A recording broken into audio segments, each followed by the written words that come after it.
사람이라면 누구나 나이를 먹습니다. 그런데 문제는 나이가 들어갈수록 행복하게 살기 위해 무엇을 해야 하는지에 대한 고민이 더 깊어진다는 것이죠.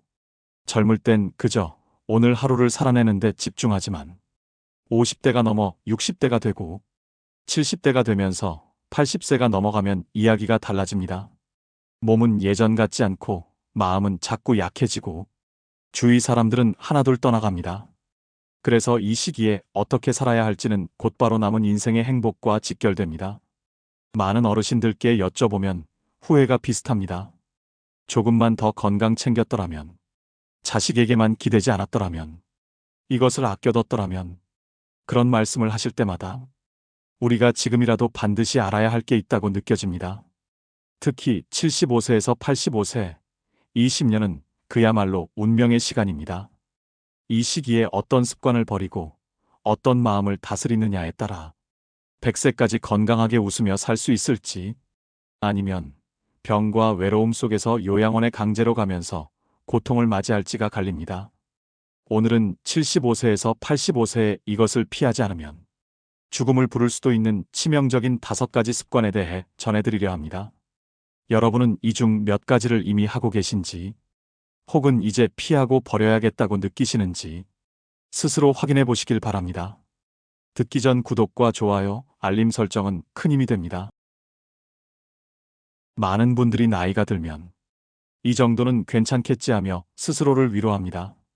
밤늦게까지 TV를 보거나 휴대폰을 만지면서도 나이 들어서 잠이 안 오는 건 당연한 거야 라고 합리화하죠. 하지만 이렇게 리듬이 깨진 생활은 치매와 각종 질병을 불러오는 첫 번째 씨앗이 됩니다. 또 어떤 분들은 이렇게 말합니다. 이 나이에 운동한다고 뭐가 달라지겠어? 하지만 사실 근육은 나이와 상관없이 노력하는 만큼 회복할 수 있습니다. 조금만 움직여도 몸이 가볍고 병이 찾아올 확률도 크게 줄어든다는 것을 실제로 보여주신 어르신들도 많습니다. 관계에서도 착각은 이어집니다.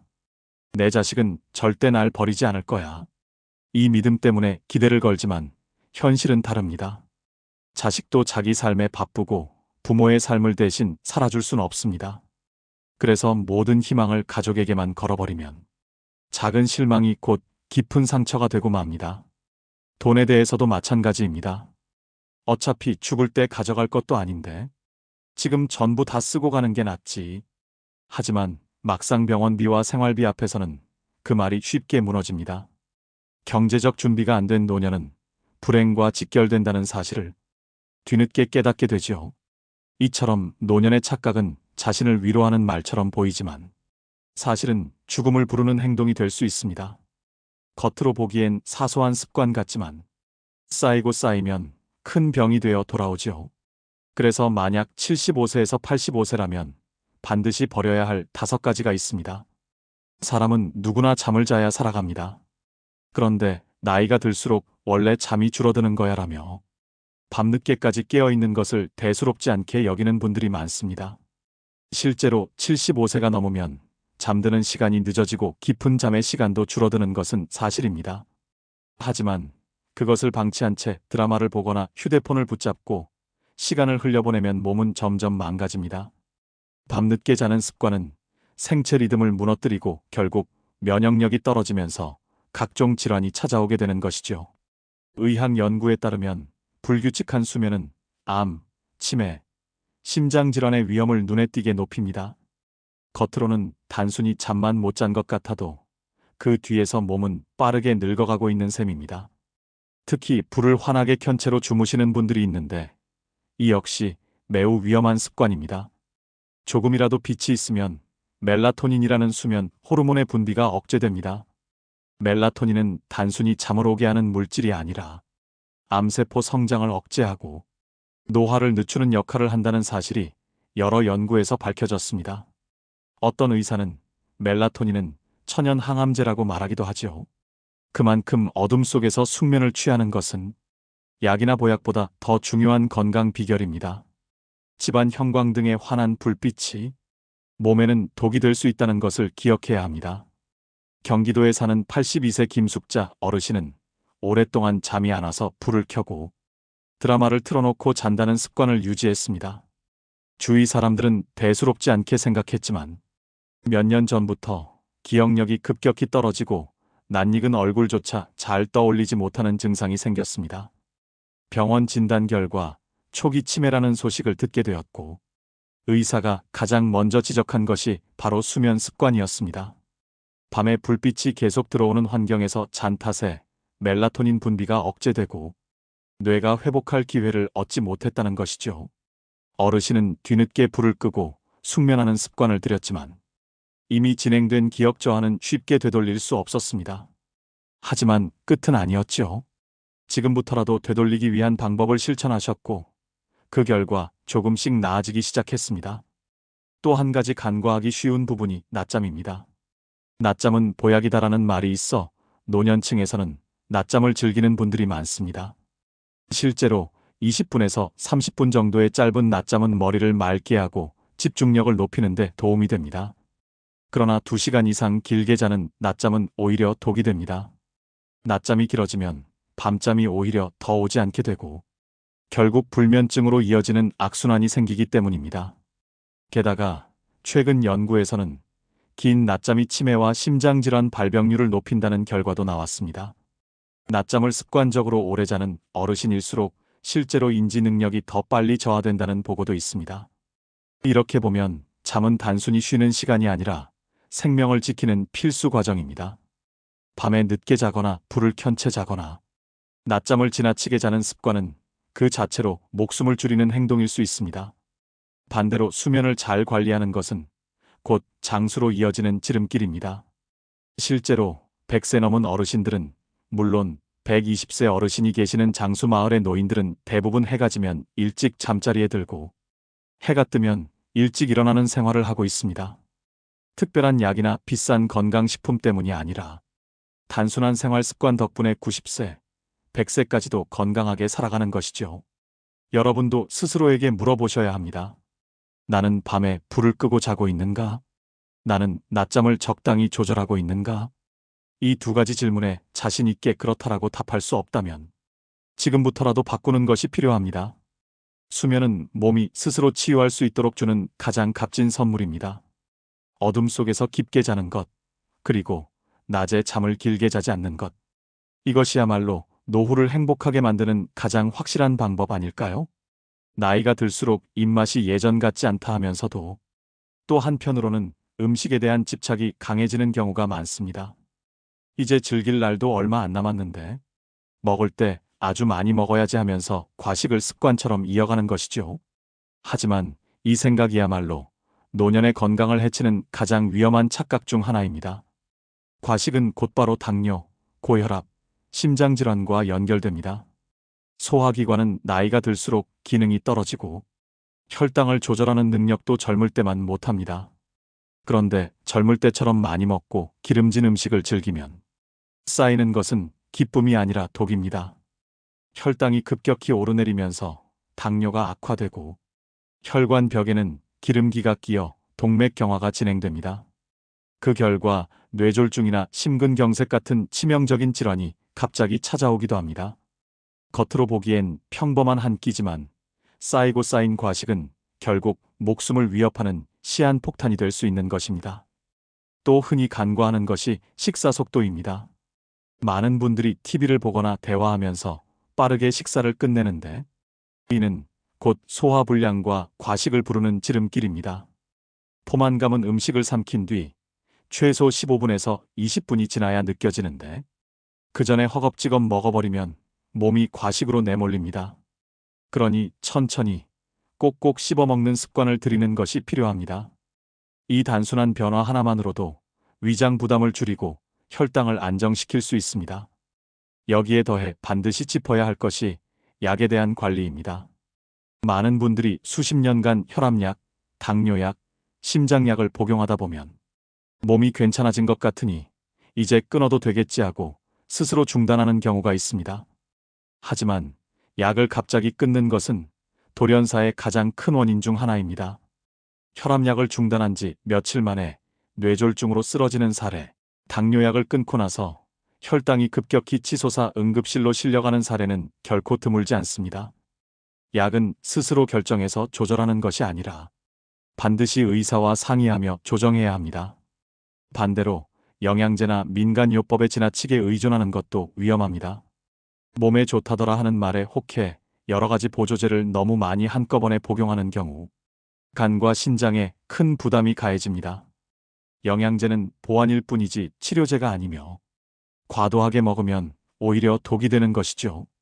특히 노년층에서는 체내 대사 기능이 떨어지기 때문에 젊은 사람보다 부작용이 더 빨리 나타날 수 있습니다. 결국 장수의 비결은 거창한 데 있는 것이 아닙니다. 조금 덜 먹고 천천히 먹고 균형 있게 먹는 것. 그리고 약은 의사의 지시에 따라 정확히 복용하는 것. 이 단순한 원칙만 지켜도 병원비를 아끼고 불필요한 고통을 줄이며 무엇보다 남은 세월을 건강하고 행복한 노후로 보낼 수 있습니다.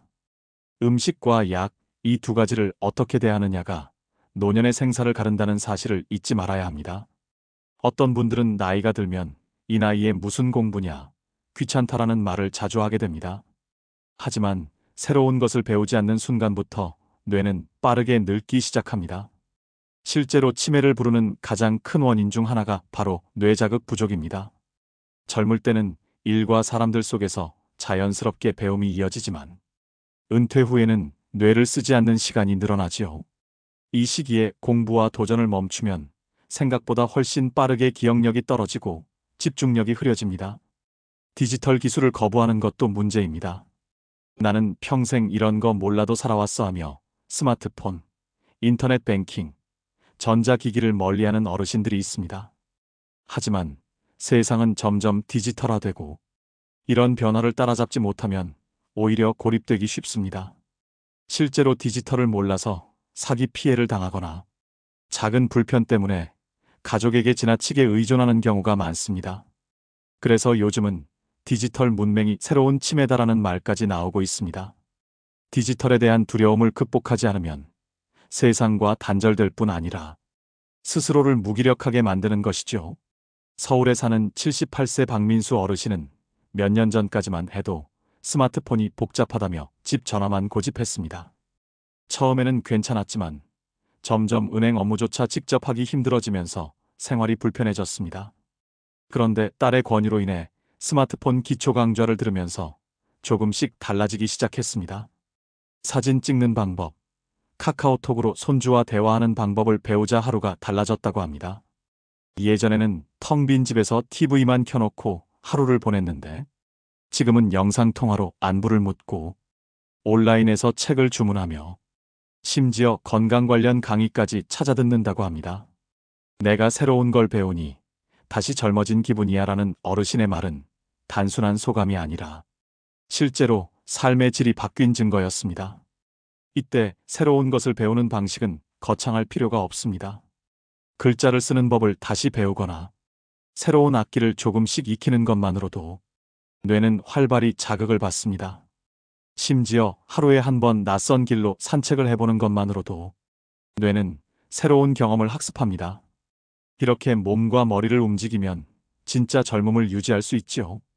평생 학생이 되는 것, 그것이 곧 평생 청춘의 비결입니다. 새로운 것을 배우려는 태도 하나가 치매를 늦추고 우울을 막으며 삶의 활력을 불어넣습니다. 노후를 행복하게 보내고 싶다면 오늘부터라도 작은 배움을 다시 시작해보는 것 어떠실까요? 무거운 이야기이지만 꼭 알아야 할 이야기가 있는데요. 노년의 가장 큰 착각 중 하나가 내 가족은 그래도 날 끝까지 챙길 거야라는 믿음입니다.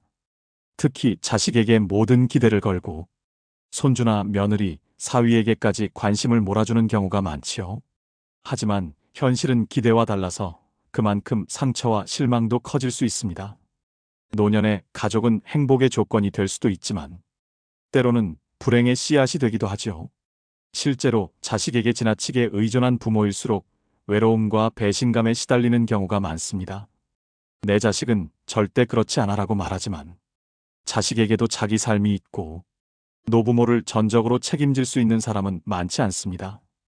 특히 경제 문제나 재산 문제가 얽히면 가족 간의 갈등은 생각보다 더 날카롭고 잔인하게 터져나오지요. 70대 후반의 한 어르신은 막내 아들에게 각별한 애정을 쏟으며 평생 뒷바라지를 해왔습니다. 결혼 후에도 경제적으로 힘들다는 말을 듣고 집을 담보로 대출까지 받아 도와주었죠. 하지만 며느리는 이런 상황을 불만스러워하며 대놓고 시어머니를 무시하기 시작했습니다. 어머님이 해주신 건 고마운데 이제는 저희 삶에 간섭하지 마세요. 처음에는 참았지만 시간이 지날수록 며느리와의 갈등은 깊어졌습니다. 결국 아들은 아내 편을 들었고 어머니는 손주 얼굴조차 보기 어려운 처지가 되어버렸습니다. 하지만 억대의 재산은 이미 건네주었고 기대는 무너졌으며 남은 건 씻을 수 없는 배신감뿐이었습니다. 이처럼 잘못된 기대와 집착은 노년을 불행으로 향하게 할 수 있습니다. 또한 외로우니 누군가와는 계속 연락해야 한다는 생각도 오히려 해롭습니다. 오래된 친구라도 악연이 되어버린 관계라면 과감히 끊어내야 합니다.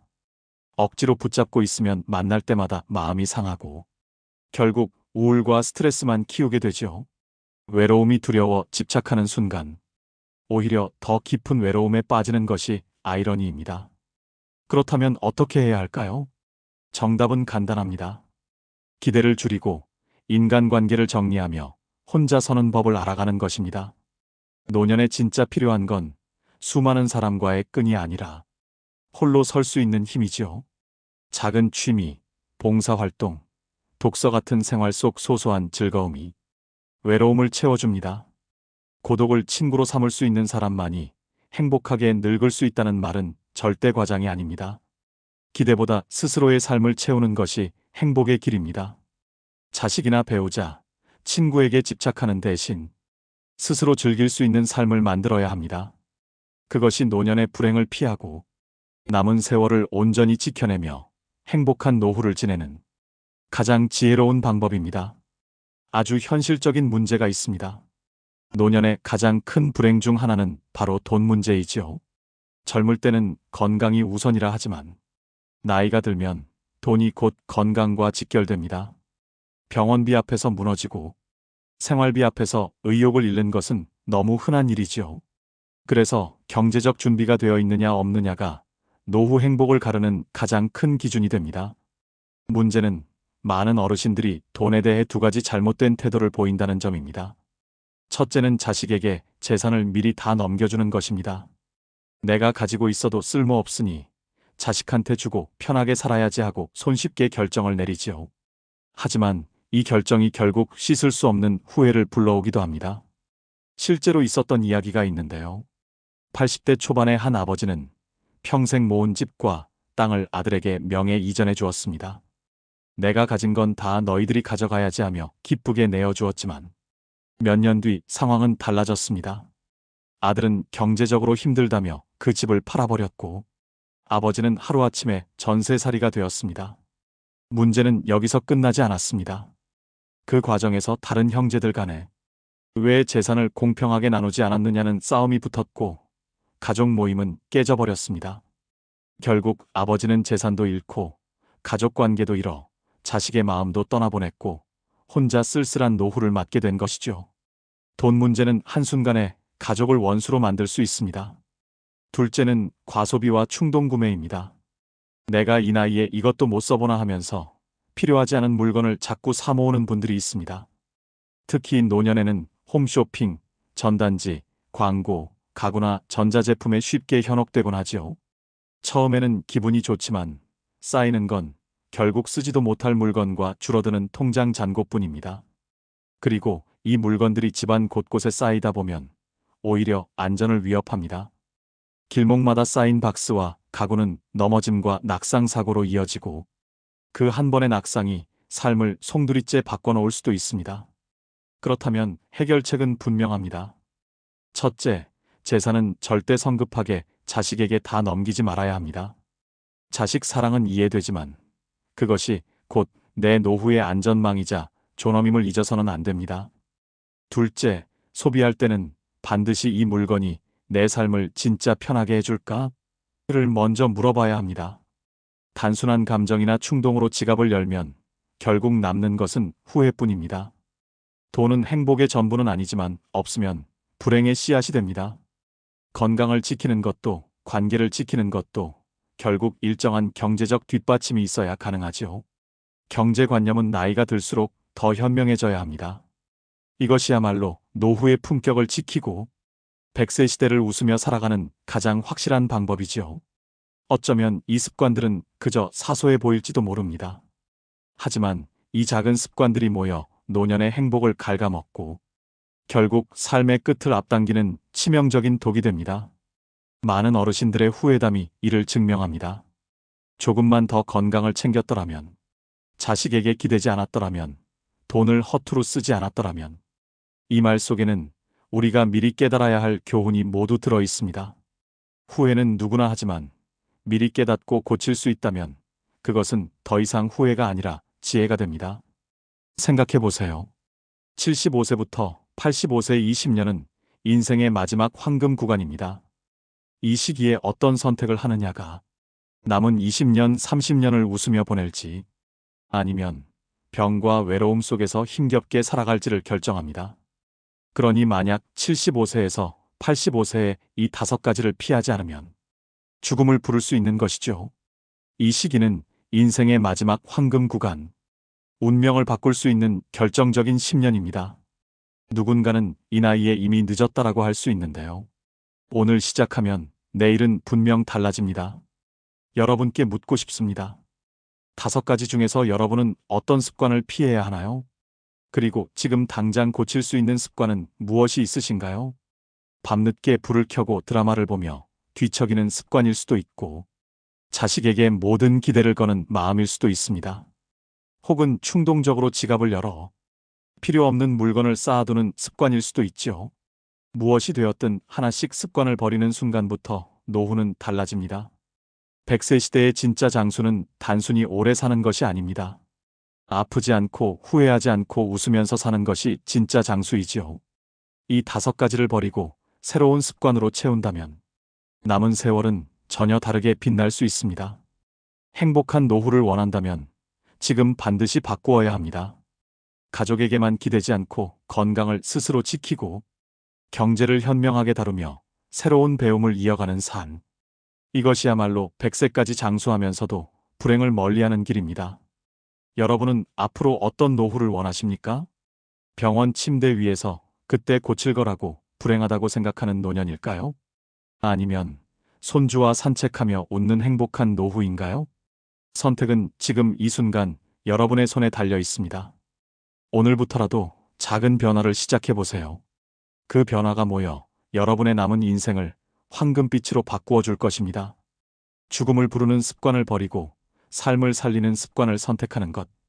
그것이 바로 75세 이후에도 행복할 수 있는 유일한 길입니다. 이상으로 인생의 지혜였습니다. 구독과 좋아요, 알림 설정은 큰 힘이 됩니다. 감사합니다.